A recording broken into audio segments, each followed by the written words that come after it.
Welcome to the Entrepreneur's MBA, bringing you lessons from real-life entrepreneurs they don't teach in business school. Here's your host, business coach and marketing strategist, Adam Kipnes. Welcome to today's episode of the Entrepreneur's MBA, lessons that you can't learn in business school. I'm your host, Adam Kipnes. Appreciate you being here today. Today, my guest is Greg Goshorn, who's a good friend of mine. We met at an event that Sharon Lecter did. Greg runs G2 Internet Solutions and online local video. Greg, how are you today? Thanks for being here. Oh, I am great. Thank you so much for having me, Adam. Always such a pleasure. You're welcome. So, Greg has been running his own businesses for a while. He does a lot in the, just driving traffic is really a big focus. So for all you small business owners who want more traffic and need more traffic, you definitely want to listen to what we're talking about today. And for everyone who's here, at the end of the call, Greg's got a free gift for everyone listening. And so he'll provide a website to you where to go and get that free gift. No strings, just something free that will benefit your business. Greg, tell us a little bit just about how did you get started and deciding that you were going to cut your own path and start your own business? Oh, yeah. Well, I went the university way and graduated with honors, and I had some thoughts of, going into the big corporate world, Arthur Andersen, some of those big things. But I was really attracted to working for myself, as I had seen a few people that were doing it, and I came across a friend of a friend, and we ended up buying a guy who was getting out of the computer business, all of his stock for pennies on the dollar. And there we were in business for ourselves. Well, so your first foray into business was just to buy a business? No fits and starts trying to start your own? You just jumped right in by buying a business? Well, we bought the inventory. We didn't get any of the customers. So we had a bunch of computer parts, as it was, which worked out well because that was I had a newly formed thing called an MIS degree, which was a computer degree in the business college. So I had some education in business and in technology, but we ended up getting a bunch of hardware and making machines and selling them. So this is as straightforward as it gets. Let's put an ad, back then classified ads, right? And we were selling to individuals, and then we grew into selling to businesses, and then we grew into networks, and then we grew into supporting all of the hardware and the software. And so we always worked with small businesses and gave us I think an advantage being a small business ourselves. Wow, so you're a little mini Hewlett and Packard in the desert. Well, we loved it. One of the great things about the technology field is it's always changing. So you're always getting to do something new. Yeah, that's awesome. And something you had mentioned in how you were growing is something I coach my clients on, and it's really the idea of the upsell or the cross-sell. When you have a client and you're able to offer them additional products and services, and you said you started by selling them computers, but then those same clients came to you for networking capabilities, and those same clients came to you for software capabilities. So you were able to get these same clients to pay you multiple times as they continue to grow and you grow with them. Absolutely. We loved it. And it was just real natural and organic way for it to happen. And the other thing that we liked was that we could use the same solutions for more than one client, right? Everybody needed a network. Everybody needed a accounting system. Everybody needed word processing, and so that was kind of nice to learn it, have it, and then replicate it without having to reinvent every single time. Very cool. And do you recall, I mean, we're going back a few years, but were these things that your clients came to you and said, hey, do you do this? Or were they things that you learned in the marketplace and called up your clients and said, hey, would you like this as well? Probably a mix of both, but mostly it was client-driven, which is one of the lessons I think that I've learned over the years, is that it's what they want, it's what they need that really matters. Like I could have, what I think is the best thing, but unless they need it or want it or are willing to pay for it, I'm not going to be able to do too much with it. Right. You could have the greatest idea in the world, and if no one wants to give you money for it, it's a hard way to make a living. I would say I've also been down that route a little bit, trying not to do it that way anymore. Yeah, it's a hard lesson, but it's one we've all learned in business. So from that first business experience, I know you then went on and you were creating some videos and have helped people with video marketing, and now with online local video, obviously you do videos, but it's really become a traffic-driven business, a traffic-driven world. How did you make that transition? Well, that's a great question. So I've been online since like '94, and we had a boutique internet solutions company doing a little bit of everything. And then, I don't know, 6 years or so ago, I'm like, well, video is going to be big. Turns out I was right. So we spent a lot of time doing them, getting training, getting mentoring, getting coaches. And so it's turned out to be a really great thing and grown well beyond what people thought it was going to be. They talk about video being the majority of the internet traffic in the upcoming years. So that was a real biggie. And then to speak to the traffic thing, for decades, I always was asked, how do I market to every single person who comes to my website? And I always had to say, well, I'm sorry, Mr. Customer, you can't. Only if they buy, or perhaps they would opt in. We would have a free report or a giveaway or some kind of way for us to get an email address, and from then we could follow up with them. Well, with the way things work these days, and you've probably seen it if you're online at all, because all of the big boys do it. They do this retargeting. So, I don't know. You go to Amazon and you look for a set of headphones, or go to Staples and look for a printer. Then everywhere else you go on the internet, there's those headphones. There's that printer. And so what they're doing is they're retargeting. We have a way to market to 100% of the visitors, not just the 4 or 5% who buy or opt in. And that we love. I mean, we've been waiting for this for a long time.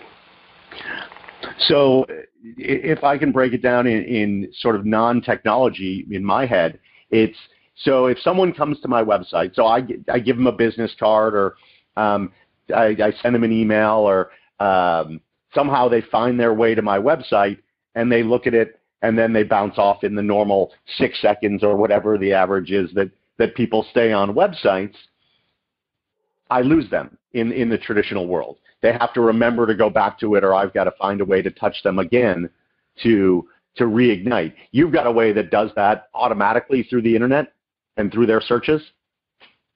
Indeed we do. People have heard of cookies, right? So we end up dropping essentially a cookie, and then we have ads that are displayed through the ad networks, Google being probably one of the bigger players. And so then when they're out on other sites, our ads show up because that cookie's been dropped.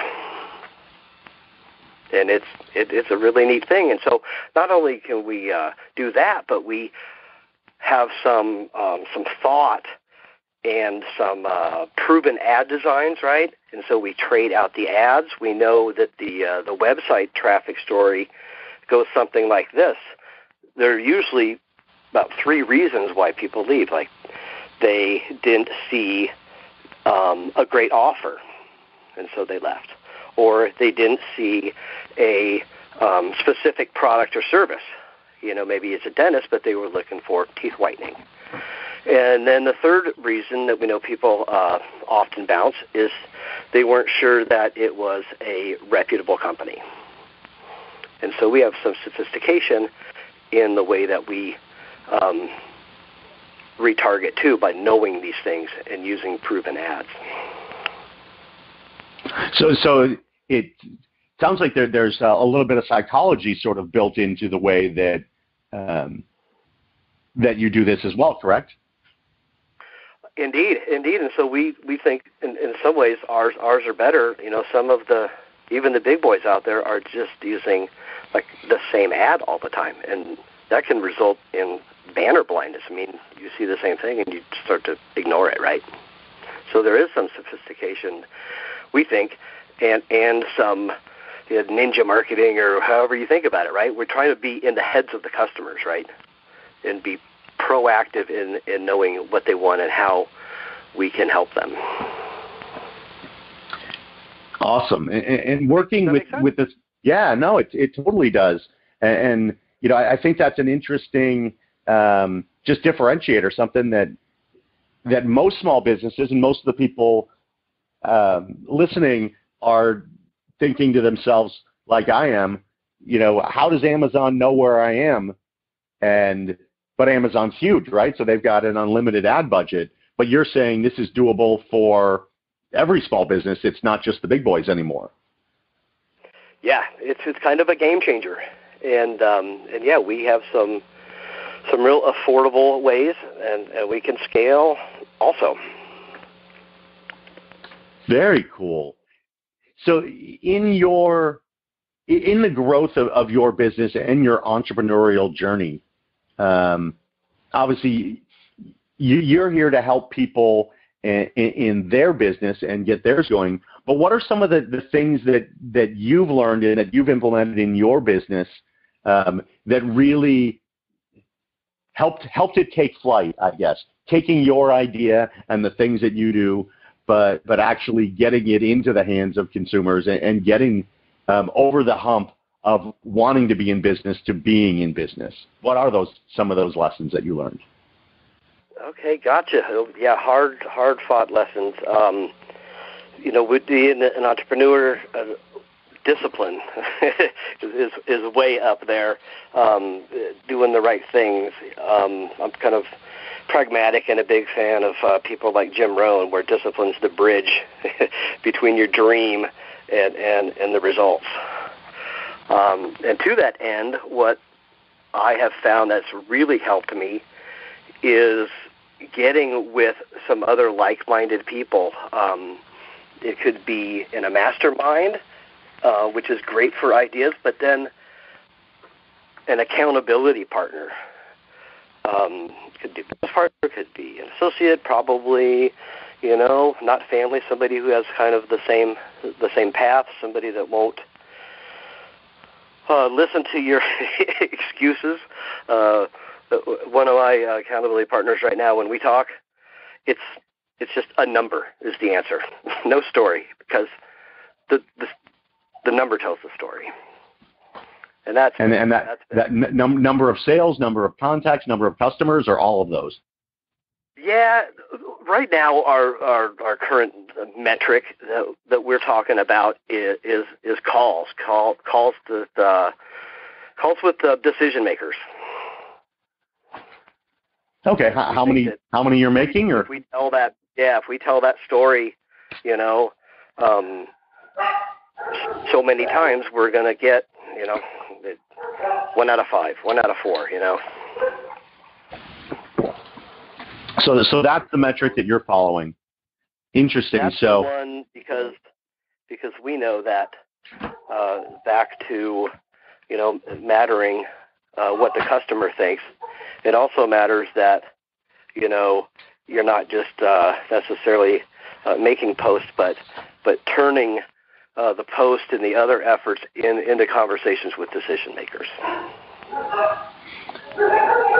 Very, very interesting. So it's not just doing the activities, but you need to be disciplined, so you need to do those activities.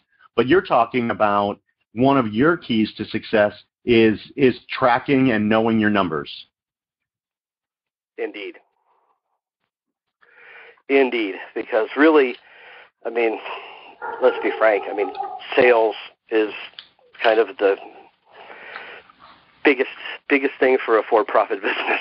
So we're trying to do the things that we know that's going to actually, turn into sales for us and help them make more money too. Great. That's a great lesson for people to think about. And for those of you out there listening that are not tracking your numbers or don't know your numbers and the amount of time that you think it takes, trust me and listen to Greg. It's gonna that time is very well spent in knowing what it is. You had mentioned following Jim Rohn, and you talked about the power of the mastermind. And you and I met at Sharon Lecter's dedicated entrepreneur event. So we're both in this personal development world. How did you get started or get introduced to the power of personal development? Wow. Many years ago. Les Brown was one of my first ones. There was you had to buy a satellite to get one channel. It was called the People's Network, and it had a bunch of these people from back in the day: Jim Rohn, Les Brown. When I moved, I found my cassettes. So it's been a little while, and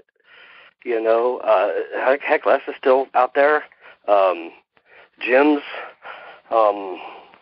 success company is still thriving, and so that's why I kind of liked Jim Rohn, because as much as the good thoughts are great, but it's the discipline, it's the action that really make things happen in the world. It is for sure, and it's something that I try and do daily. I think Zig Ziglar said that motivation doesn't last. Neither does bathing. That's why we recommend it daily. So it's staying motivated and continuing to do your reading or do your listening. I don't know if anyone's got a Walkman out there to listen to those cassettes, but now everything's online. And so it's at our fingertips. In the entrepreneurial journey, there's always bumps and bruises that come along the way, or the market changes. I mean, you were building computers at one point, and if you stuck to that, you'd be out of business, because now computers are a commodity. What were some of the things, the challenges that crept up, and how did you overcome them? Yeah, being able to, I don't know if I was the best predictor, but paying attention it is a big thing. I mean, we were selling machines back in the day. I mean, it was $3,600, and that kept falling, and it kept being more and more competitive. And so we did find that we would move to even the things that they actually paid better. If you could paid, by the hour for consulting, that turned out to be a lot better impact, a lot better money than the percentage markup on a machine. And so we got better at that. And then when the internet came along, well, that was another thing that was not so obvious when it first happened, and it became more and more clear that was the way. And so then we kind of got on board with that skill set, and were able to take a new offering back to the same clients. So we're firm believers in making the most of what you already have. First of all, take good care of the clients that you have, and you can do the lowest resistance to new offers, more product, more money, and we also were able to build our business on word of mouth and referrals. And so we always took good care of people, and we were always conscious to ask who they knew, who else we could help. That's a great lesson. It's something that you've mentioned now a couple of times.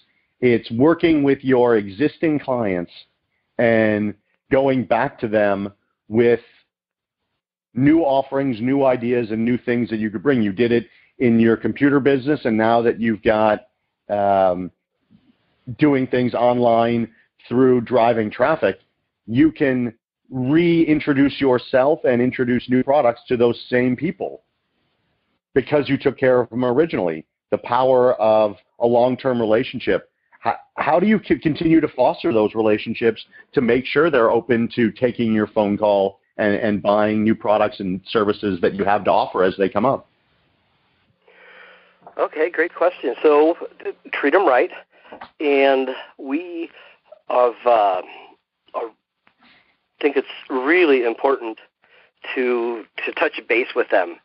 Some of them want less, some of them want more, but we try to do, say, for some of our deliverables, a monthly check-in with the manager or the owner, and so they can see the activity.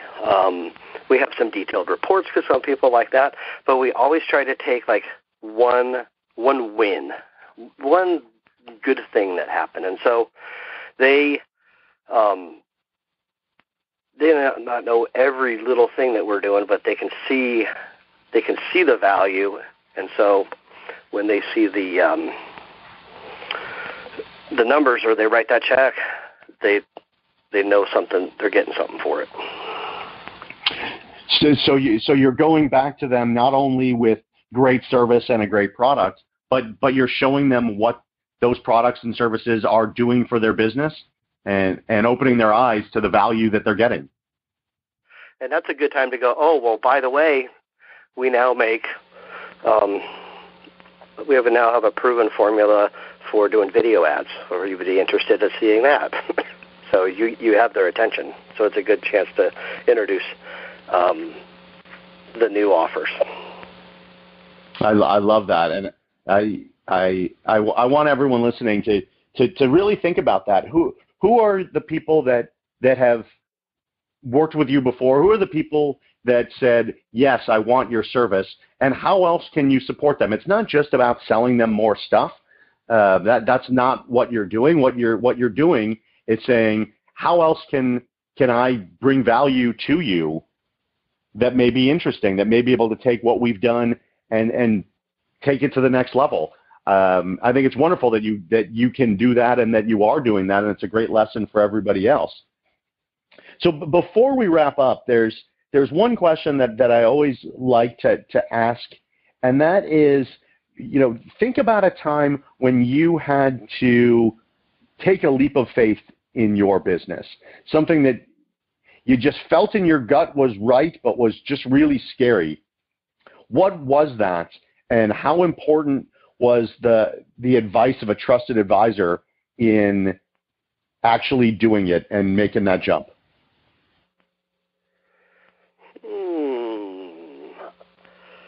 I would say my leap was actually to get some trusted advisors, investing in myself, and conscious decision that I wanted to improve change, upgrade my associations. And so that was it, to get into these mentoring programs and to investing in myself, into getting a new motivated group of people to talk to hang out with, people who have been where I want to go. And that was my leave, and I tell you, it's really paid off. That's awesome. It's a great way to end is trusting yourself and investing in yourself, because it pays off huge dividends. I really appreciate you being here on the Entrepreneur's MBA. You've been through this journey where a lot of people want to go. You've had businesses. You've started new businesses. You've gotten beaten up, and you've come out on the other end thriving. Love to hear it, and thanks so much for being here, Greg. I really appreciate your time and your offer to all of our listeners. You said you've got a free gift for everybody and a way that they can find out more about what you do and the value you bring. What is that? Absolutely, yeah. So what we would like to do is to give everybody a free $500 ad. And so these are proven designs, and you can use them on your website, social media. That's one of the beauties of it. There's leverage, right? And so you can also learn a little bit more about this retargeting. So the website is called webretargeting.com. And so the top of the page, and most of the page is explaining how the retargeting works, but if you want to go right to the bottom, there is the opt-in for claiming your free ad. Awesome. Thank you for doing that. So webretargeting.com and get your free ad and learn a little bit more about how retargeting works and how you can utilize it in your business. It's pretty magical. I mean, the 96% of the people that go away, we can now reconnect with them. That's awesome. Thank you for being here, Greg. I really appreciate the time and appreciate everyone listening to the Entrepreneur's MBA. Well, thank you. We love to lead with value and follow with education and partner for success. Awesome. Love it. Thank you. You've been listening to the Entrepreneur's MBA. Download Adam's free book, How to Make More Money in Your Business, at www.freebookfromadam.com.